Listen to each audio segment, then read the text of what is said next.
everybody. Well, what we're looking at is a package from good old Pineville, Louisiana. And I only know one person in Pineville, Louisiana, and that would be John Israel. So I have a feeling I know what's in this box, and I'm gonna open it up and see. He kind of threatened me he was gonna send me something since I was the only one that didn't use it. So let's see what happens. Let's see what we got. Ah, look at that. It said, he must have watched my video about the bloodhound.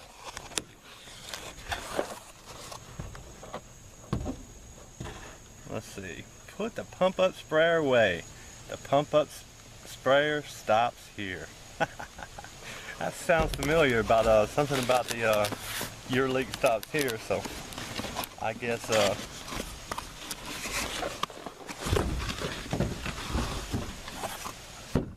well, look at this. It is a coil gun from Pineville, Louisiana. So I made a deal with John. I told him that I was not going to buy one. That I'd be happy if I liked it, I would pay him for it. But if I didn't, I wasn't going to. So we're gonna actually put it to use on my own unit and see that hadn't been washed in a couple of years.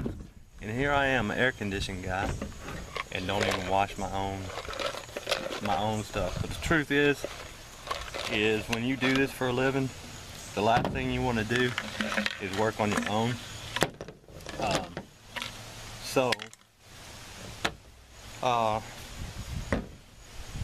I just don't want to work on my own stuff. So I'm going to get this thing put together. And people ask me what coil cleaner I use. I don't use new Calgon. I don't use the yellow coil cleaner or death or whatever they call it. I actually use a brown foamy root beer coil cleaner. So I'm going to get this thing put together and see how. All right, so I've got my coil cleaner loaded up in there, and here in a few minutes we'll go over to the old Lennox and get it put in. So anyway, so I got my coil cleaner put in. This is what I use. This is what I've used for many years, and you see it's foaming clean, the original brown condenser coil cleaner and brightener. It really works. Now I know a lot of people use these coil guns and they put it on C or whatever, but the truth is it tells you on this little bottle here. I know you can't read it, but you got to mix it. It says dilute 10 to 1 or 1 to 10, 1 gallon of water or 1 part coil cleaner for 10 parts of water. And that's what we're going to do, because if you don't dilute it that much with this coil cleaner, you'll eat the paint off the unit. Now there are some units that I have went on there straight with, but that's because it was the extreme case. Now my unit is painted black, and we'll see how much we use. So there's a coil gun. We're going to use it and see what happens. Now I've been joking with people and telling them, well, the only reason I don't use it is because new Calgon makes stop leaks, so I've kind of boycotted their company. But Ace actually makes stop leak too. All these companies make stop leak, and what are you going to do? You can't not use a product like this. You cannot use stop leak. But so we're gonna go over. I'm gonna get set up, go over to the outdoor unit and wash it. And it needs it. And we'll see how we like it. Alright, so I am at the unit. I've got the door pulled off, which I really don't need to. But this coil here is a double coil. So I am going to clean from the outside and the inside. And it really truly needs it. So let me get the top taken off and we will go from there.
So now the fun was over.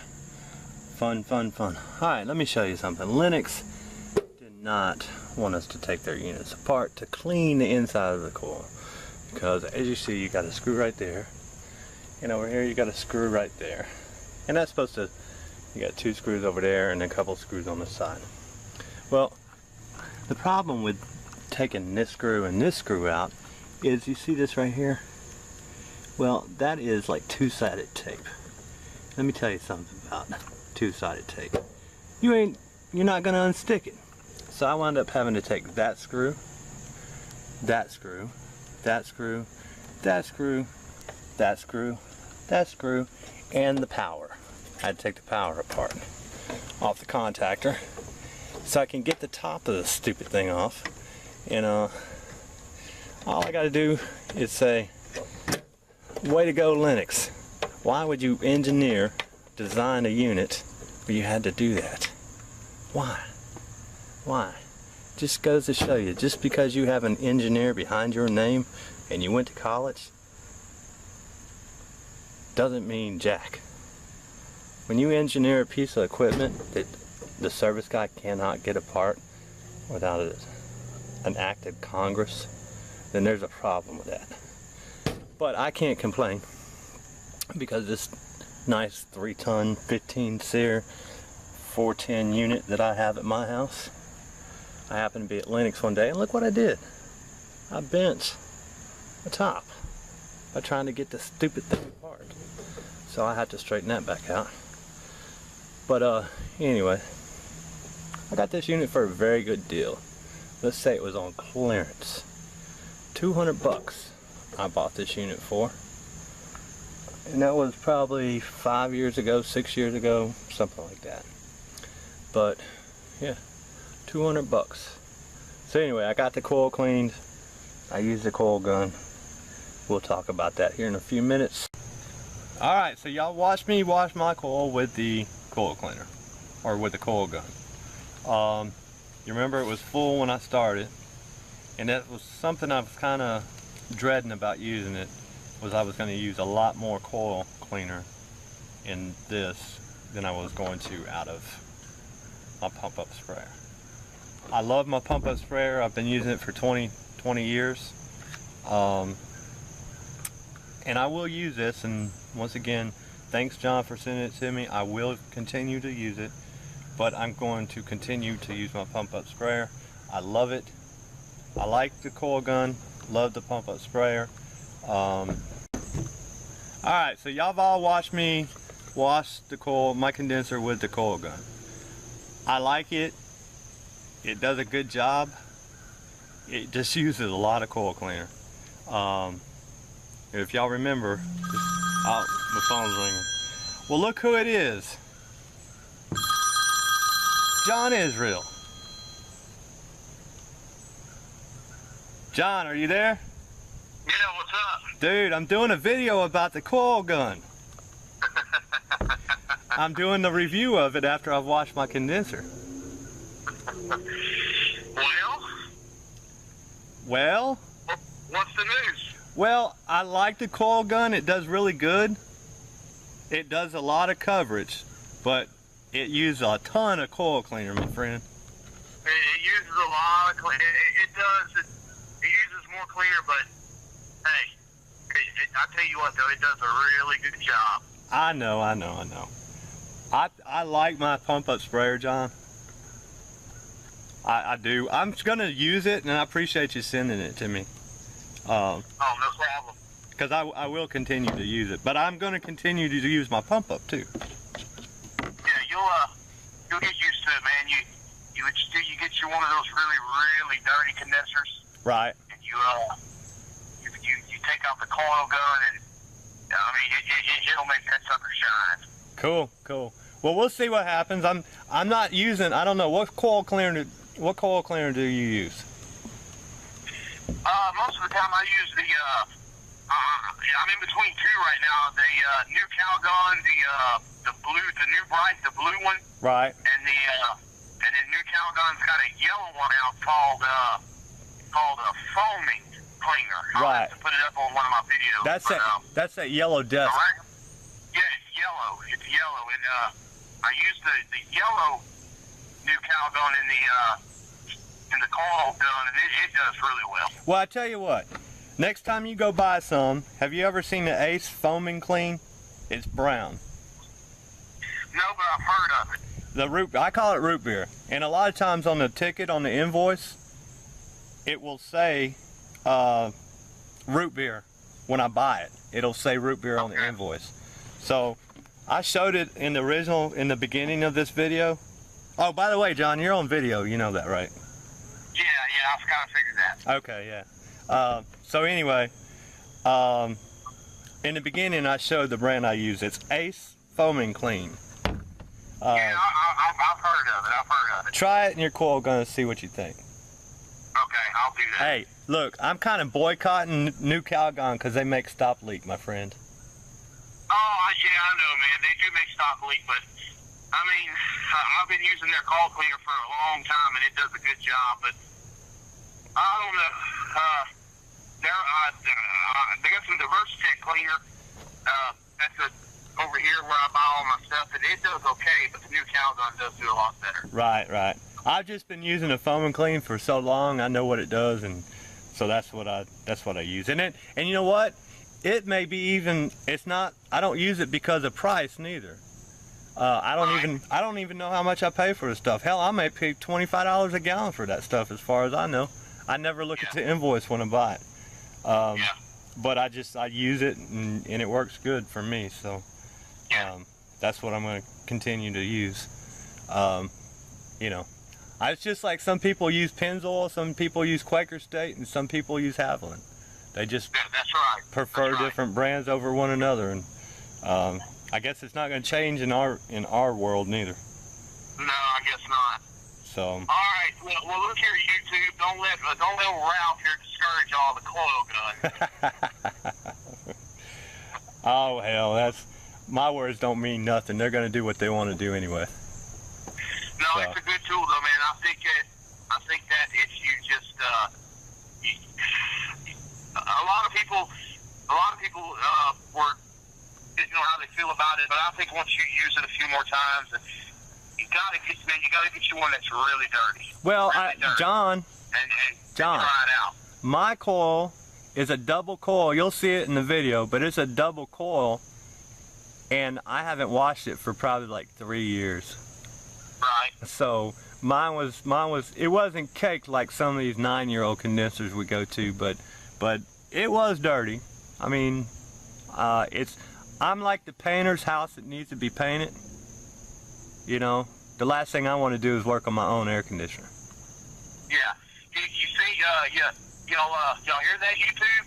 The AC man there hadn't washed his condenser in 3 years. That's right. But you know what, YouTube? If my air conditioning breaks, I know a guy I can call. Yeah, that's right. So, and then after doing this for 12 hours on a lot of days, the last thing I want to do is mess with my own. I can understand that completely, because I've had to come home and work on mine a couple times myself. Yeah, so, I mean, it's not my favorite thing to do. My filter, I've got a good Aprilaire filter on mine, and I've got an Aprilaire 5000. Mine. Yeah, and I know that's the last thing you want to spend your weekend doing too, is working on your own air conditioner when you got to go back Monday and start working on some other people. I don't want to crawl my crawl space, John, and clean.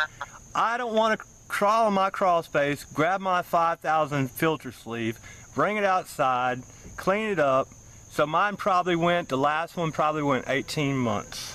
Good thing, and let me tell y'all, the reason I put an Aprilaire in, not because it's a good filter, because it is really a good filter. I put it in because I knew it was in the crawl space, and I didn't want to crawl in there every 3 months. I hear you. I don't blame you. So if I can get one to go for 18 months, I'm going to do it. Yeah, that's it.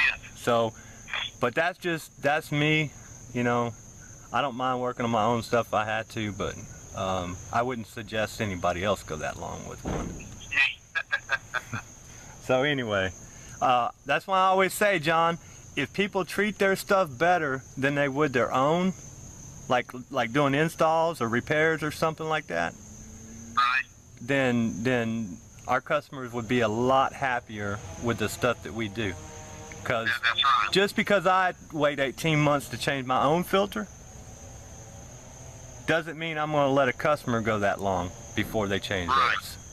Right. So anyway, it's kind of like that do as I say, not as I do kind of deal. Yeah. So anyway, all right, well, I'm sure these people are tired of hearing us talk to each other, but yeah. I'm going to finish this video up. Well, I'm actually done with it. So say goodbye to everybody, John. All right, well, take care of you too. We'll talk to you later, John. All right, Ralph, we'll talk soon. All right, bye.